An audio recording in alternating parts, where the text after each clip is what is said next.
Hello students, आप सब कैसे हो। स्टूडेंट्स, आज हम लोग पढ़ेंगे आपका दूसरा चैप्टर जो है आप भले तो जग भला, जो श्रीमन नारायण द्वारा लिखित है।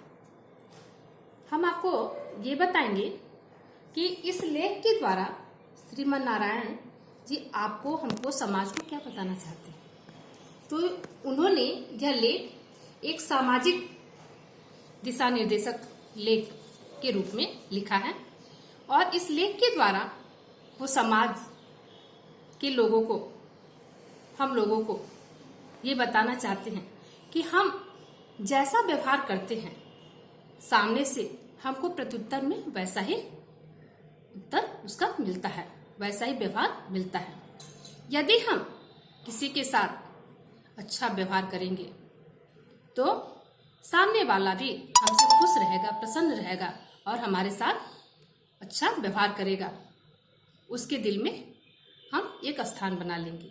लेकिन यदि हम केवल किसी की बुराई खोजने में लगे रहें, केवल हम नुक्ताचीनी करते रहें उसके विषय में, तो क्या होगा, वो हमसे कभी प्रसन्न नहीं होगा, वो कभी हमारी प्रशंसा नहीं करेगा, बल्कि वो भी हमारी गलतियों को ढूंढने में ही लगा रहेगा। इसके लिए उन्होंने चित्र के द्वारा आपको हमको समझाने का प्रयास किया। देखिए ये पहला चित्र देखिए, चित्र नंबर 1। इसमें आपको क्या दिखाई दे रहा है? भौंकता हुआ कुत्ता दिखाई दे रहा है। तो देखिए ये एक कांच का महल है और कांच के महल में न जाने कहां से भटकता हुआ एक कुत्ता आ गया है। और वो कुत्ता जब आया है उस कांच के महल में, उसने देखा कि उसके जैसे असंख्य कुत्ते दिखाई दे रहे हैं। वो उन्हें देख करके उसे आश्चर्य हुआ, वो डर गया, उसके अंदर उत्तेजना आई क्योंकि वो उसके स्वभाव में था। और फिर उसने क्या किया, सभी कुत्तों को देख करके भौंकने का काम करना शुरू कर दिया। और जब वो भौंकना शुरू किया तो सभी कुत्ते उसे भौंकते हुए दिखाई दिए। फिर उसकी उत्तेजना बढ़ती है और वो क्या करता है, उसको ये लगता है ये सारे कुत्ते हमारे ऊपर हावी हो जाएंगे, हम अकेले हैं। तो वो और तेज बोलता है और जितना तेज वो बोलता है प्रत्युत्तर में उसको वैसे ही जवाब मिलता है कि वो कुत्ते भी उतने ही तेज बोलते हैं। क्या है, ये जो कुत्ते हैं यहाँ पे सिर्फ इस कांच के महल में एक कुत्ता है, ये सारे उसके प्रतिबिंब हैं। लेकिन अपनी ही छाया को देख करके वो अन्य कुत्ता समझ करके इस प्रकार का व्यवहार करता है और अंततः उसका परिणाम क्या निकलता है, लास्ट में वो गस खा के गिर जाता है वहीं। उसके बाद कुछ देर बाद उसी महल में फिर एक दूसरा कुत्ता आता है। ये दूसरा दृश्य देखिए आप। ये दूसरा कुत्ता क्या करता है,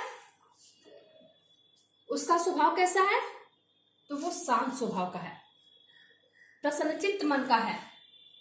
तो सभी कुत्तों को देख करके वो प्रसन्न होता है और फिर उनके साथ उनके पास जा जाके अपने दुम को हिलाता है। जब वो दुम हिलाता है तो सभी कुत्ते उसे दुम हिलाते दिखाई देते हैं। खूब खुश होता है, उनके साथ खेलता है, उछलता है और खेलते उछलते हुए अंत में फिर वो बाहर निकल आता है उस महल से। तो इन दोनों चित्रों से आपको क्या समझ में आया? इन दोनों चित्रों से ये समझ में आया कि पहला जो कुत्ता था वो उत्तेजित स्वभाव का था। वो अपनी उत्तेजना की वजह से जैसा वो व्यवहार कर रहा है सामने से उसे वैसा ही व्यवहार देखने को उसे मिला और उसका परिणाम हुआ कि अंत में वो गस खा के गिर गया। दूसरा कुत्ता अपने स्वभाव के हिसाब से क्या हुआ, उस महल में आता है तो और कुत्तों को देख करके उसके अंदर ना कोई गुस्सा आता है, ना कोई उत्तेजना आता है, बल्कि वो प्रसन्न रहता है, वो खुश रहता है, वो शांत रहता है और उनके साथ खेलता कूदता हुआ वो फिर बाहर निकल आता है। तो हम जैसा व्यवहार करेंगे हमें प्रत्युत्तर में वैसा ही व्यवहार मिलेगा। इसी पर कबीर की एक दोहा याद आती है, क्या? बुरा जो देखन मैं चला, बुरा न मिलिया कोई, जो दिल खोजा आपने, मुझसे बुरा न कोई। कि हम समाज में बुराई क्यों खोजने निकले हैं? बुराई देखना है तो हमारे अंतःकरण में है। इन कुत्तों से क्या समझ में आपको आ रहा है कि इसके अंदर बुराई थी, अपनी बुराई को इसने सामने दिखाया, उसका बुरा परिणाम उसे खुद दिखाई दिया। दूसरा कुत्ता जो है वो शांत स्वभाव का है, उसको कोई भी कुत्ते फिर उस तरह से दिखाई नहीं दिए, उसको ये समझ में नहीं आया कि ये हमारे ऊपर हावी हो जाएंगे, बल्कि वो उसे प्रसन्नता होती है कि अरे मेरे साथ इतने कुत्ते हैं जिनके साथ मैं खेल सकता हूं। तो इसलिए इससे हमको ये शिक्षा मिलती है कि आप भले तो जग भला। यदि हम अच्छे हैं तो सामने से हमें पूरा संसार अच्छा दिखाई देगा, यदि हम बुरे हैं तो सामने से हमें पूरा संसार हमें बुरा दिखाई देगा। ठीक है, अब हम लोग इसको दूसरे उदाहरण के द्वारा समझेंगे। इसी बात पर अब हमें अब्राहम लिंकन की एक बात हम बता रहे हैं कि एक बार अब्राहम लिंकन से किसी ने पूछा, अमेरिका के मशहूर नेता अब्राहम लिंकन से किसी ने पूछा कि आपकी सफलता का सबसे बड़ा राज क्या है? तो उन्होंने कहा कि मैं बिना मतलब का किसी की नुक्ताचीनी करके उसका दिल दुखाना नहीं चाहता। और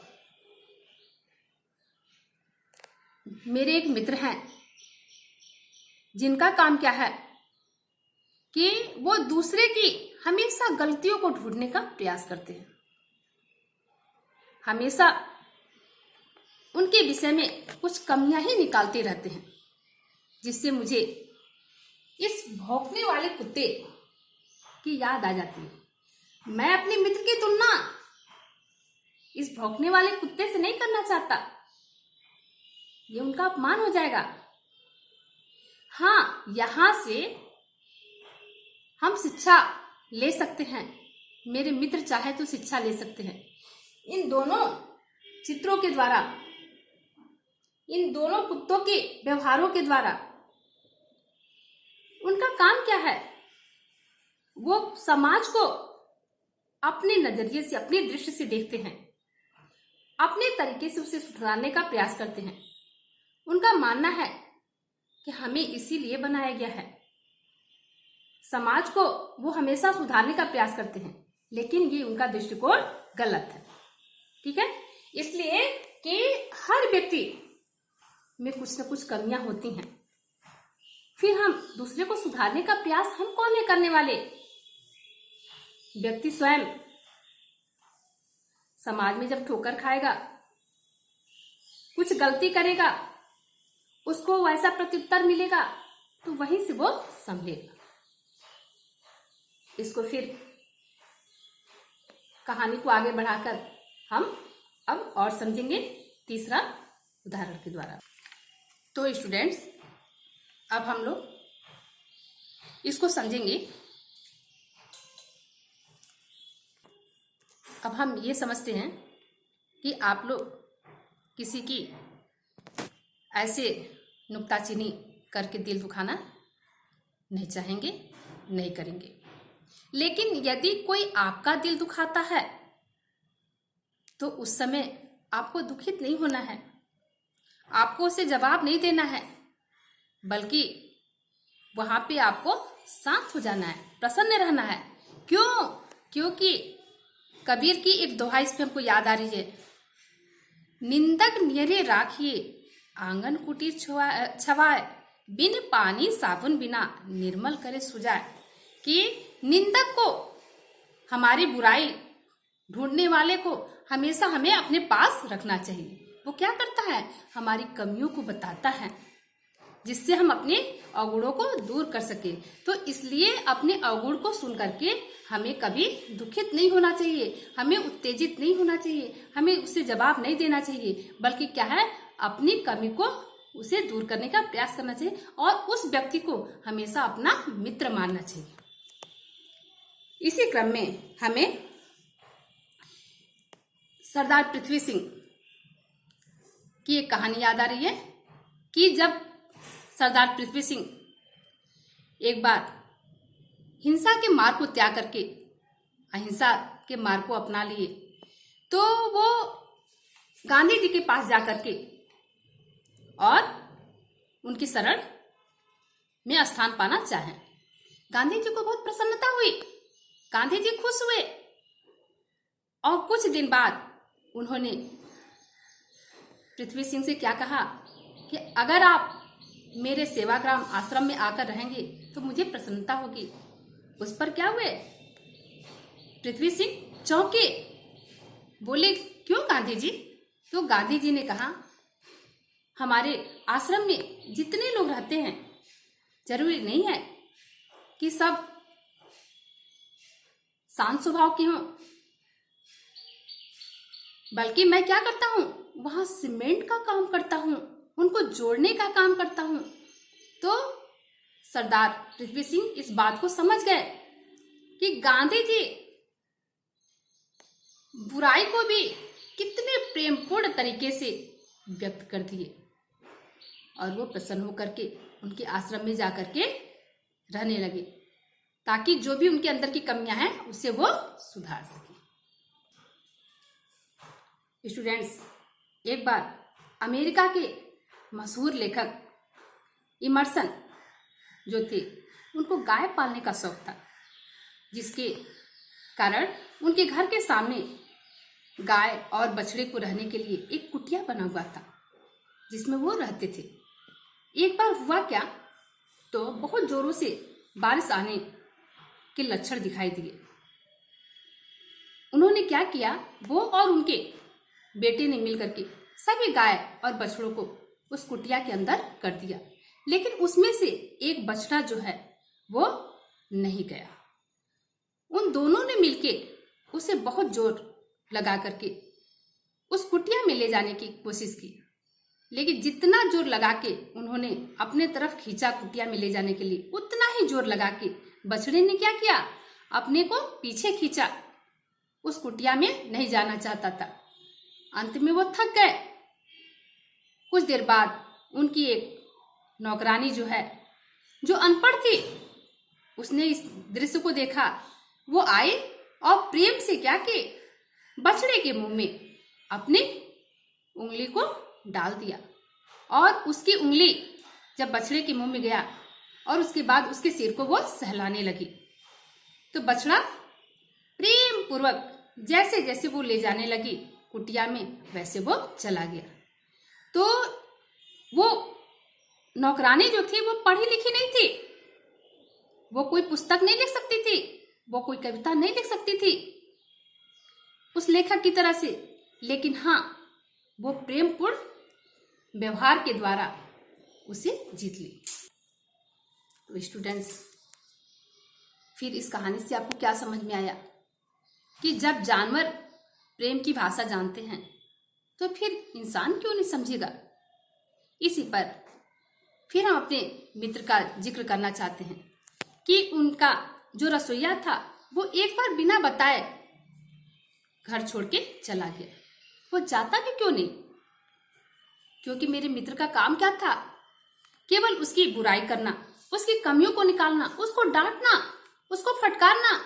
कभी जब वो अच्छा काम करता था तो उसकी प्रशंसा करना वो नहीं जानते थे, क्योंकि उनके मन में ये बैठा हुआ था कि अगर नौकर की प्रशंसा किया जाएगा तो नौकर के दिमाग चढ़ जाएंगे, इसलिए वो उनकी प्रशंसा नहीं करना चाहता था।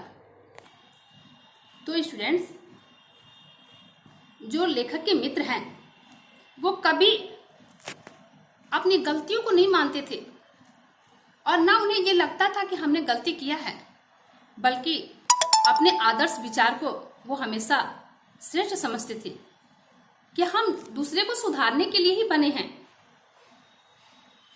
तो ये उनका सोच गलत है। क्यों? क्योंकि यदि अगर वो अपने अंतःकरण में देखते तो सारी बुराई उनके अंतःकरण में ही रहता और फिर वो दूसरे पर इस तरह से बरसते नहीं। फिर इसी क्रम में ग्रीस के महान संत सुकरात के विषय में हम आपको बताना चाहेंगे।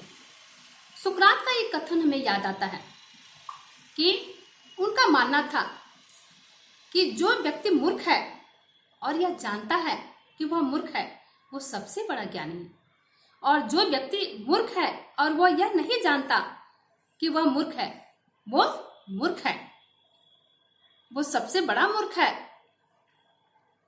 और इसी पे हमें ये समझ में आता है कि यदि इस विचार को हमारे लेखक अपने कमरे में लिख करके टांग लें तो शायद बेहतर होगा, लेकिन हमारे मित्र से इस बात को कहने का साहस किसको होगा। तो स्टूडेंट, हम लोगों ने इस कहानी को पढ़ा, इससे हमको समझ में क्या आया? जितने विचार आपको बताएं वहां से समझ में आया कि आप भले तो जग भला। यदि हम सही रहेंगे तो हमें पूरा संसार सही लगेगा और सामने वाला व्यक्ति भी हमारे साथ वैसा ही व्यवहार करेगा, अच्छा व्यवहार करेगा, जैसा हम आपको शुरू में ये दोनों चित्रों के द्वारा समझाए थे। लेकिन यदि हमारे अंतःकरण में बुराई है, यदि हम अपनी गलतियों की तरफ ध्यान नहीं देते हैं, केवल दूसरे की कमियों को निकालने की कोशिश करते हैं, तो हम न खुद कभी प्रसन्न रह पाएंगे और न हम सामने वाले व्यक्ति को कभी प्रसन्न रख पाएंगे। इसलिए हर व्यक्ति को अपने अंतःकरण में देखना चाहिए और इस चीज को ध्यान रखना चाहिए, इससे अपने अंदर के बुराइयों को सुधारना चाहिए। क्योंकि यदि हम सही हो जाएंगे, हम अपनी बुराइयों को खोज करके उसको दूर करने का प्रयास कर लेंगे, उसे दूर कर लेंगे, तो फिर समाज में हमारे बुराई रह ही नहीं जाएगा, सभी व्यक्ति हमें अच्छे लगेंगे। तो स्टूडेंट्स, हमें अब ऐसा लगता है कि आप इस कहानी को अच्छी तरह से समझ गए होंगे। तो फिर ठीक है, हम लोग अब नेक्स्ट क्लास में नेक्स्ट चैप्टर्स के साथ मिलेंगे और तब तक के लिए थैंक यू।